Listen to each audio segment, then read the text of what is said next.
நாளைக்கான வீடியோவில் என்ன நடக்குன்னு பார்க்குறதுக்கு முன்னாடி நம்ம சேனலில் மட்டும் லைக் அண்ட் சப்ஸ்கிரைப் பண்ணிவிட்டு சப்போர்ட் பண்ணுங்கள். வீடியோ வந்துட்டு வேறு லெவலில் இருக்குது. ஸோ வீடியோவை ஸ்கிப் பண்ணாமல் கடைசி வரைக்கும் பாருங்கள். ஃபஸ்ட்டு சீனில் தீபா உட்காந்துட்டு கார்த்திக் வந்துட்டு தீபா மேலே கை போட்டு படுத்திருப்பாங்களே, அந்த சீனில் யோசித்து பார்த்துட்டு அப்படியே இமேஜினேஷனில் போய்கிட்டு இருக்க. கார்த்தி வந்துட்டு டக்குன்னு டோர் ஓப்பன் பண்ணிவிட்டு உள்ளே வர்றாங்க. ஐயோ சார் நீங்களா, நான் கூட பயந்துட்டேன் அப்படின்றாங்க தீபா.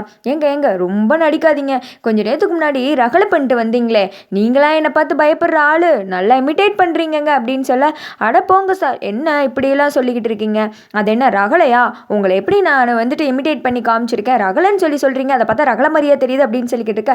ஐயோ காமெடி பண்ணேங்க, உண்மையாகவே சொல்கிறேன், நீங்கள் சூப்பராக பண்ணீங்க, அதுவும் இந்த ஆக்ஷன்லாம் இருக்கே, அப்பாடா இனிமேல் உங்கள் முன்னாடி ஆக்ஷன்லாம் பண்ணக்கூடாது, அதெல்லாம் அப்புறம் பார்த்து என்னை கிண்டல் பண்ணுவீங்க அப்படின்னு சொல்ல, அப்படியா, சி பொண்டாட்டி இப்படி நம்மளை வந்துட்டு ஒவ்வொரு அசைவையும் ரசித்து இப்படிலாம் பண்ணுறாளே அப்படின்னு சொல்லிட்டு ரசிக்க தெரியுதா, ரசனை இல்லாத மனுஷன், மரமண்ட அப்படின்னு சொல்லிட்டு தீபா திட்ட. ஏங்க என்னங்க வாய்க்குள்ளேயே முடம்பிட்டு இருக்கீங்க, கொஞ்சம் எனக்கு சொன்னால் தெரிஞ்சுக்கிறோம்ல அப்படின்னு சொல்ல, அதெல்லாம் ஒன்றும் இல்லை, பொண்டாட்டி இப்படியெல்லாம் நம்ம மேலே பாச வச்சு ஒவ்வொரு அசைவே இப்படி கவனிக்கிறாளேன்னு சொல்லிட்டு உங்களுக்கு தெரியுதா, நீங்கள் இப்படி என்னைக்காவது என்னை பார்த்துருப்பீங்களா அப்படின்னு சொல்ல, யார் சொன்னா அதெல்லாம் மேடத்தை பார்க்கலன்னு, உங்களை விட நல்லாவே பார்த்து வச்சுருக்கோம், பெர்ஃபார்ம் பண்ண சொன்னாங்கன்னு வச்சுக்கோங்க கலக்கிடுவோம்ல அப்படின்னு சொல்ல, அப்படியா நம்பலாமா, சேச்சா அதெல்லாம் இல்லை அப்படின்றாங்க. ஏங்க நான் பார்க்கல, நீங்கள் எப்படிங்க சொல்லலாம், உங்களை விட நான் நல்லாவே பண்ணுவேன், அந்த அளவுக்கு ரசித்து வச்சுருக்கேன் புரியுதா அப்படின்னு சொல்ல, ஓஹோ அப்படியா அப்படின்றாங்க. அப்படித்தாங்க அப்படின்னு சொல்லிட்டு ரெண்டு பேர் பயங்கரமாக சிரிக்க.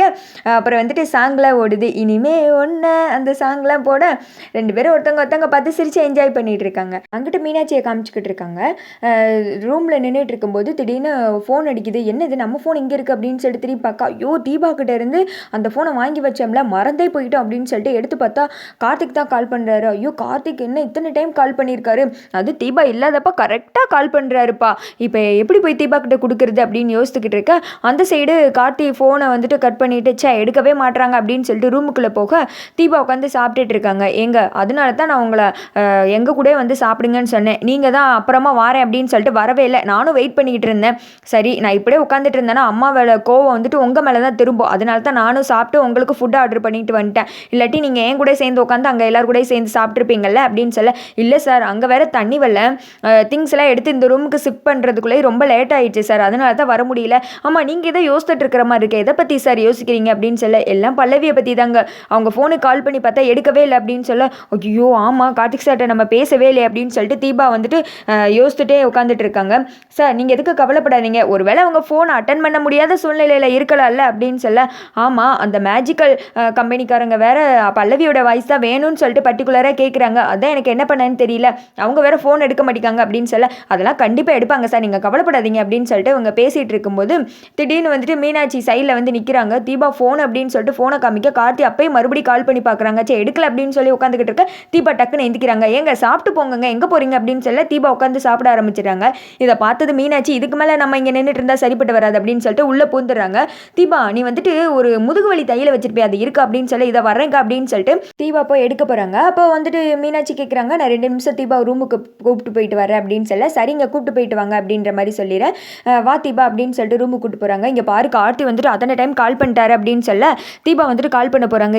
இரு கார்த்தியை கால் பண்ணட்டும் அப்படின்னு சொல்ல, இல்லைக்கா பாவம் அவர் 2-3 தடவை கால் பண்ணிட்டாரு, வெக்ஸ் ஆகி போயிருக்காரு, நானே கூப்பிட்றேன் அப்படின்னு சொல்லிட்டு தீபா கூப்பிட்றாங்க. சார் சொல்லுங்கள் சார், நீங்கள் ஃபோன் பண்ணும் போதெல்லாம் அட்டன் பண்ண முடியாத ஒரு சூழ்நிலையில் இருந்தேன், இப்போ ஃபோனை பார்த்தது உடனே அட்டன் பண்ணிட்டேன் சார் அப்படின்னு சொல்ல, இல்லைங்க நான் வந்துட்டு மறுபடியும் உங்களை கம்பல் பண்ணுறதா நினச்சிக்காதீங்க, உங்ககிட்ட ஒரு முக்கியமான விஷயம் பேசுகிறேன் அதுக்கு தான் கால் பண்ணேன் அப்படின்றாங்க. சரிங்க சார் சொல்லுங்கள் அப்படின்றாங்க. நீங்கள் மறுபடியும் எனக்காக பாட வரணும், என் கம்பெனிக்கு பாடி தரணும் அப்படின்னு கேட்க, நான் தான் வந்து பாடணுமா சார் அப்படின்னு சொல்ல, ஆமாம் உங்களை கம்பல் பண்ணுறது எனக்கு கஷ்டமாக தான் இருக்குது, அன்றைக்கே நீங்கள் மறுபடியும் என்னை பாட கூப்பிடாதீங்கன்னு சொல்லிட்டீங்க, அதனால தான் நான் அமைதியாக இருந்தேன், வேறு வழி இல்லை, இருந்தாலும் உங்ககிட்ட கேட்குறேன் அப்படின்னு சொல்ல, சரி சார் நான் உங்களுக்காக பாட வரேன் அப்படின்னு சொல்லிடுறாங்க. மீனாட்சி என்ன தீபா சொல்கிற அப்படின்னு சொல்ல, சும்மா இருங்கக்கா அப்படின்னு சொல்லிட்டு, இல்லைங்க சிதம்பரம் வேற ஒருத்தர் கேட்டுட்டு இருந்தார், உங்களுக்கு கூட தெரிஞ்சிருக்குன்னு நினைக்கிறேன், ரூபஸ்ரீ கூட சேர்ந்துட்டு இந்நேரம் உங்களுக்கு கால் பண்ணியிருப்பாருன்னு எனக்கு நல்லாவே தெரியும், பண்ணாரா அப்படின்னு கேட்க, ஆமாம் சார் அவர் வேற கால் பண்ணிட்டு தான் இருக்காரு, ஒரு தடவை இல்லை அத்தனை டைம் பண்ணிக்கிட்டு இருக்காரு, டார்ச்சர் பண்ணிட்டு தான் இருக்காரு, ஆனால் அவருக்கு நான் பாடி கொடுக்குறதாவே கிடையாது, நான் பாடுனா உங்களுக்கு மட்டும்தான், நீங்கள் அந்த கம்பெனிக்காரங்கிட்ட சொல்லிருங்க சார், பல்லவி என்றைக்குமே உங்களுக்காண்டி மட்டும்தான் பாடி தருவா, வேற யாருக்காகவும் பாட மாட்டா,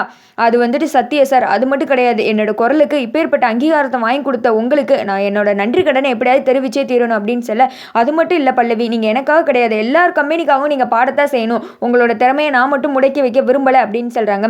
சரிங்க சார் என்னோட பிரச்சனையெல்லாம் சரியாகட்டும், அதுக்கடுத்து நான் எல்லாருக்கும் பாட வேணா ட்ரை பண்ணுறேன் அப்படின்னு சொல்கிறாங்க. கூடி சீக்கிரம் உங்கள் பிரச்சனையெல்லாம் சரியாகும், அதுக்கு என்ன ஹெல்ப்னாலும் நீங்கள் என்கிட்ட கேளுங்க பல்லவி அப்படின்னு சொல்லிடுற. சரின்னு சொல்லிட்டு தீபா ஃபோனை கட் பண்ணிடுறாங்க.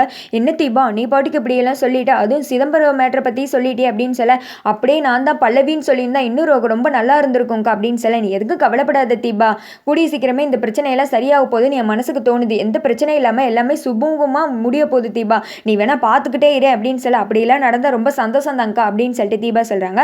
அடுத்த சீனில் வந்துட்டு தீபா ரூமுக்கு போகிறாங்க. கார்த்தி வந்துட்டு சொல்கிறாங்க பல்லவி கால் பண்ணாங்க, நமக்கா பாடம் ஒத்துக்கிட்டாங்க அப்படின்னு சொல்ல, ஓ அப்படியே சார் அப்படின்றாங்க.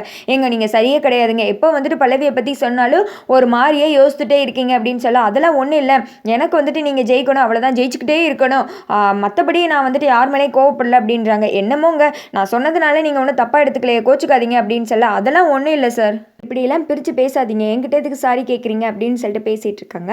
அடுத்து வந்துட்டு ஒரு இடத்துல நின்று வெயிட் பண்ணிட்டு இருக்காங்க. தீபா கேட்குறாங்க, சரி இப்போ யாருக்காக வெயிட் பண்ணிக்கிட்டு இருக்கோம் அப்படின்னு சொல்ல, ஒரு நிமிஷம் இருங்க அப்படின்னு சொல்ல, அந்த இடத்துக்கு வந்துட்டு அந்த மேஜிக்கல் கம்பெனிலேருந்து அன்னைக்கு கான்ட்ராக்ட் சைன் பண்ண போனாங்களா அவங்க வந்திருக்காங்க. சார் நீங்கள் வந்துட்டு டிஸ்டர்ப் பண்ணுறதா நினச்சிக்காதீங்க, நீங்கள் இங்கே இருக்கீங்கன்னு தெரிஞ்சது உடனே வந்துட்டு, அது மட்டும் கிடையாது பல்லவி உங்களுக்காக எப்போ வேணால் பாடி கொடுக்க ரெடியாக இருக்காங்கன்னு சொல்லிட்டீங்க, இதுக்கு மேலேயும் நான் வந்துட்டு வெயிட் பண்ண முடியாதுல்ல, அதான் வந்துட்டு அப்படின்றாங்க. நான் சைன் போடுறதுக்கு முன்னாடி ஒன்று தெரிஞ்சுக்கணும், சிதம்பரம் என்ன சொன்னார் தெரியலையே அப்படின்னு சொல்ல, அவருக்கு கொடுக்கப்பட்ட டைம் முடிஞ்சிருச்சு அவ்வளோதான் சார், நீங்கள் சைன் பண்ணுங்கள், எங்களுக்கு வேமா ப்ராஜெக்டை முடித்து கொடுத்துருங்க அப்படின்னு சொல்ல சைன் பண்ணிட்டு கிளம்பிடுறாங்க. அடுத்து தீபா நின்றுட்டு சாமி கும்பிட்டுட்டு இருக்காங்க. அந்த இடத்துக்கு வந்துட்டு சிதம்பரம் கால் பண்ணுறாரு. என்ன உனக்கு பெரிய ஒரு சர்ப்ரைஸ் வச்சிருக்கேன் அப்படின்னு சொல்ல, தீபா யோசனை பண்ணிக்கிருக்காங்க. அதோட பார்த்தீங்கன்னா இந்த வீடியோ முடிஞ்சிருது.